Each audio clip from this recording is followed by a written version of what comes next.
Ayan, hello guys. Dito tayo sa bahay nila Uncle. Titignan natin yung ginagawa na Uncle na puto. Ayan, si Uncle ay nagtitinda po ng puto. Ayan, naabutan po natin siyang gumagayat ng kanyang paninda. Uncle, anong oras mo nagtitinda? Alas 2. Ayan, alas 2. Tapos guys, ito din po yung bahay nila. Ayan o. Sa may likod ng sapa. Uncle, ito yung nyo na likod nyo. Natitibag na po guys yung likod ng bahay nila. Ayan o. Ayan po yung sapa.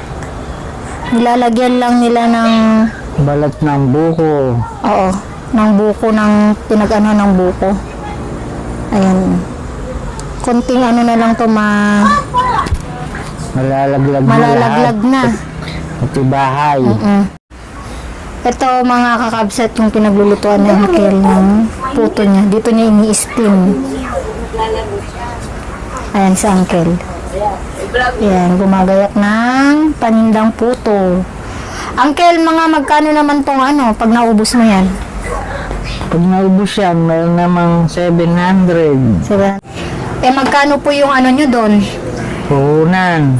Yung kita nyo na po doon sa 700. 300.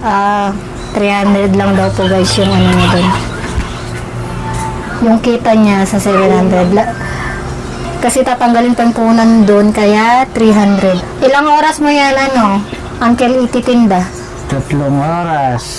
3 oras.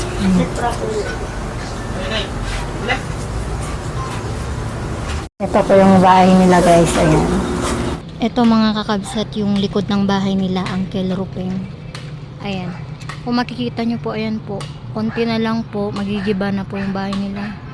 Nasa likod po ng sapa. Ayan.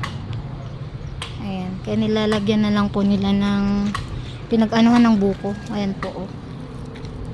Ayan. Ito may puto din siya ditong puti. Uncle? Puti? Bukas mo Kita ay mo kawit buksan mo. ko. Babi. Ayan, may puting din siya. Uncle, magkano isang puto? 5 piso. 5 piso. Dito, magkano dito? Ganun din, 5 din. 5 piso. Ayan guys, 5 piso yung isa, makakapal naman din siya.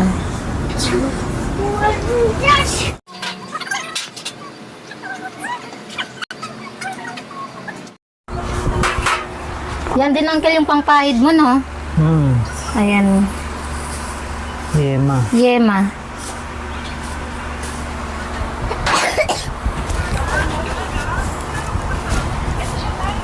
Ayan na si Uncle, naggumagayak na, magtitinda na daw siya.